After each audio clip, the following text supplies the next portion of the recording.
Hello everyone, welcome back to my YouTube channel. तो आज हम पढ़ेंगे पल्लव भाग 2 से पाठ 15 हिंदी का। इस पाठ का नाम है तुम कब जाओगे अतिथि। जैसा कि हम सभी जानते हैं कि प्राचीन काल से हमारे देश में अतिथि को देवता समान माना जाता है, इसलिए यहाँ अतिथि देवो भव की उक्ति लोकप्रिय रही है। ठीक है, इसी संस्कार के कारण आज भी हमारे देश के लोग अतिथि सत्कार को बहुत महत्व देते हैं। लोगों की इसी भावना से लाभ उठाने के लिए कुछ स्वार्थी लोग दूसरों के घर अतिथि बनकर जाते हैं। उनके अतिथि सत्कार के सामर्थ्य को अनदेखा करके बिना प्रयोजन के उनके घर अधिक समय तक ठहरते हैं। इसके फलस्वरूप गृहस्थों को अनेक कठिनाइयों का सामना करना पड़ता है। इसी बात पर व्यंग करते हुए लेखक ने ऐसे स्वार्थी लोगों को चेतावनी दी है ताकि इनके कारण लोग अन्य अतिथियों के साथ दुर्व्यवहार न करें। आज तुम्हारे आगमन के चतुर्थ दिवस पर यह प्रश्न बार बार मन में घुमड़ रहा है, तुम कब जाओगे अतिथि। तुम जहां आराम से बैठे शरबत पी रहे हो, उसके ठीक सामने एक कैलेंडर है, देख रहे हो ना। इसकी तारीखें अपनी सीमा में नम्रता से फड़फड़ाती रहती है। विगत 2 दिनों से मैं तुम्हें दिखाकर तारीखें बदल रहा हूँ। तुम जानते हो, अगर तुम्हें हिसाब लगाना आता है कि यह चौथा दिन है, तुम्हारे सतत आतिथ्य का चौथा भारी दिन, पर तुम्हारे जाने की कोई संभावना प्रतीत नहीं होती। लाखों मील लंबी यात्रा करने के बाद वे दोनों एस्ट्रोनॉट भी इतने समय चांद पर नहीं रुके थे जितने समय तुम एक छोटी सी यात्रा कर मेरे घर आए हो। तुम अपने भारी चरण कमलों की छाप मेरी जमीन पर अंकित कर चुके। तुमने एक अंतरंग निजी संबंध मुझसे स्थापित कर लिया। तुमने मेरी आर्थिक सीमाओं की व्यंजनी चट्टन देख ली। तुम मेरी काफ़ी मिट्टी खोद चुके। अब तुम लौट जाओ अतिथि। तुम्हारे जाने के लिए उच्च समय अर्थात हाई टाइम है। क्या तुम्हें तुम्हारी पृथ्वी नहीं पुकारती। तो इस पाठ में जो है, जिनके घर में अतिथि आया हुआ है, तो वो अतिथि जाने का नाम नहीं ले रहा है। तो उनके जो घर वाले हैं, जिनके घर अतिथि आए हैं, तो उनके मन में ऐसी भावनाएं पैदा हो रही है। तो उन्हीं भावनाओं को लेकर लेखक ने यह कहानी लिखा है। उस दिन जब तुम आए थे, मेरा हृदय किसी अज्ञात आशंका से धड़क उठा था। अंदर ही अंदर कहीं मेरा बटुआ कांप गया। उसके बावजूद एक स्नेह भीगी मुस्कुराहट के साथ मैं तुमसे गले मिला था और मेरी पत्नी ने तुम्हें सादर नमस्ते किया था। तुम्हारे सम्मान में ओ अतिथि, हमने रात के भोजन को एकाएक उच्च मध्यम वर्ग के डिनर में बदल दिया था। तुम्हें स्मरण होगा कि 2 सब्जियों और रायतों के अलावा हमने मीठा भी बनाया था। तो इस तरीके से क्या, उन्होंने आतिथ्य सत्कार में कोई कमी नहीं रखी थी। इस सारे उत्साह और लगन के मूल में एक आशा थी। आशा थी कि दूसरे दिन किसी रेल से एक शानदार मेहमान नवाजी की छाप अपने हृदय में ले तुम चले जाओगे। हम तुमसे रुकने के लिए आग्रह करेंगे, मगर तुम नहीं मानोगे और एक अच्छे अतिथि की तरह चले जाओगे। पर ऐसा नहीं हुआ। दूसरे दिन भी तुम अपनी अतिथि सुलभ मुस्कान लिए घर में ही बने रहे। हमने अपनी पीड़ा पी ली और प्रसन्न बने रहे। स्वागत सत्कार के जिस उच्च बिंदु पर हम तुम्हें ले जा चुके थे, वहाँ से नीचे उतर हमने फिर दोपहर के भोजन को लंच की गरिमा प्रदान की और रात्रि को तुम्हें सिनेमा दिखाया। हमारे सत्कार का यह आखिरी छोर है, जिससे आगे हम किसी के लिए नहीं बढ़े।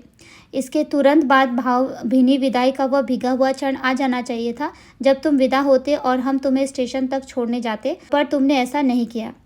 तीसरे दिन की सुबह तुमने मुझसे कहा, मैं धोबी को कपड़े देना चाहता हूँ। यह आघात अप्रत्याशित था और इसकी चोट मार्मिक थी।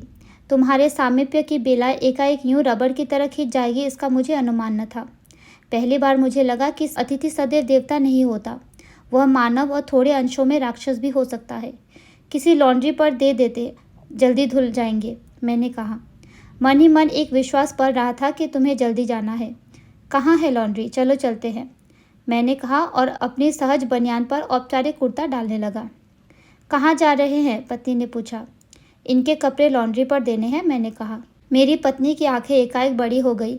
आज से कुछ बरस पूर्व उनकी ऐसी आंखें देख मैंने अपने अकेलेपन की यात्रा समाप्त कर बिस्तर खोल दिया था, पर अब जब वे ही आंखें बड़ी होती है तो मन छोटा होने लगता है। वे इस आशंका और भय से बड़ी हुई थी कि अतिथि अधिक दिनों तक ठहरेगा, और आशंका निर्मूल नहीं थी। अतिथि तुम जा नहीं रहे। लॉन्ड्री पर दिए कपड़े धुलकर आ गए और तुम यही हो। तुम्हारे भरकम शरीर से सलवटे पड़ी चादर बदली जा चुकी और तुम यही हो। तुम्हें देखकर फूट पड़ने वाली मुस्कुराहट धीरे धीरे फीकी पड़कर अब लुप्त हो गई है। ठहाकों के रंगीन गुब्बारे जो कल तक इस कमरे के आकाश में उड़ते थे, अब दिखाई नहीं पड़ते। बातचीत की उछलती हुई गेंद चर्चा के क्षेत्र के सभी कोनलों से टप्पे खाकर फिर सेंटर में आ चुकी।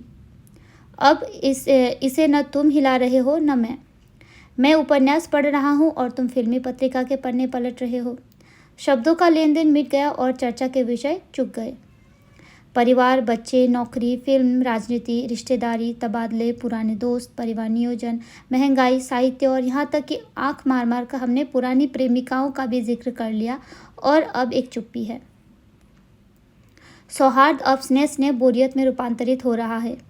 भावनाएं गालियों का स्वरूप ग्रहण कर रही है, पर तुम जान नहीं रहे किस अदृश्य गोंद से तुम्हारा व्यक्तित्व यहाँ चिपक गया है। मैं इस भेद को सपरिवार नहीं समझ पा रहा हूँ।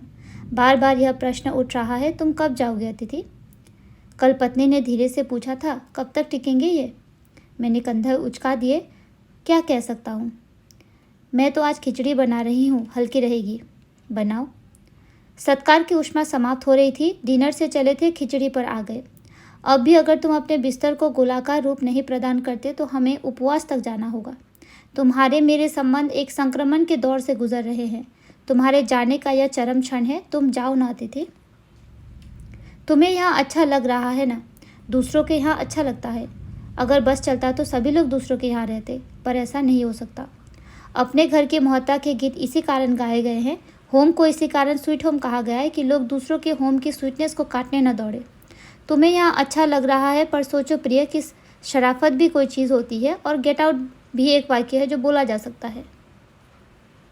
अपने खराटों से एक और रात गुंजायमान करने के बाद कल जो किरण तुम्हारे बिस्तर पर आएगी वह तुम्हारे यहाँ आगमन के बाद 5वें सूर्य की परिचित किरण होगी। आशा है वह तुम्हें चूमेगी और तुम घर लौटने का सम्मानपूर्ण निर्णय ले लोगे। मेरी सहनशीलता की वह अंतिम सुबह होगी। उसके बाद मैं स्टैंड नहीं कर सकूंगा और लड़खड़ा जाऊंगा। मेरे अतिथि, मैं जानता हूँ कि अतिथि देवता होता है, पर आखिर मैं भी मनुष्य हूँ। मैं कोई तुम्हारी तरह देवता नहीं। एक देवता और एक मनुष्य अधिक देर साथ नहीं रहते।